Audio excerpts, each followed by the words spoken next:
नमस्कार, मैं हूं प्रियांशा और आप देख रहे हैं देश और दुनिया के बाजार पर न्यूज प्लस 21 का एक्सक्लूसिव बुलेटिन बाजार हलचल। सप्ताह के पहले दिन 1000 से ज्यादा अंक फिसला सेंसेक्स, निवेशकों के डूबे 3 lakh crore. Airtel payments bank के ICICI लोम्बार्ड के साथ साझेदारी की, वित्तीय धोखाधड़ी के खिलाफ मिलेगी सुरक्षा। IPO से पहले LIC ने स्टॉक मार्केट से काटा मोटा पैसा, शेयर बाजार में हिस्सेदारी घटकर ऐतिहासिक न्यूनतम स्तर पर पहुंची। एनक्लेट अमेज़न की CCI के आदेश के खिलाफ याचिका पर करेगा सुनवाई, फ्यूचर कूपन की डील को किया था निलंबित।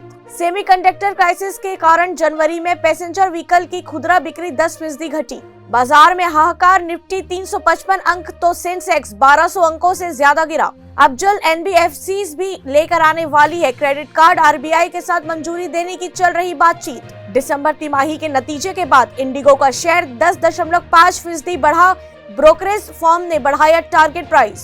SBI रिसर्च का अनुमान, मॉनेटरी पॉलिसी कमेटी की बैठक से इतर RBI 20 बेसिस पॉइंट बढ़ा सकता है रिवर्स रेपो रेट। बिटकॉइन की कीमतों में तेजी, इथेरियम में भी आया उछाल। ऐसे ही तमाम जानकारी से लगातार अपडेट रहने के लिए हमारे चैनल को लाइक और सब्सक्राइब करना ना भूलें। नोटिफिकेशन के लिए बेल आइकन जरूर दबाएं। देखते रहिए न्यूज प्लस 21, आपके हक की बात।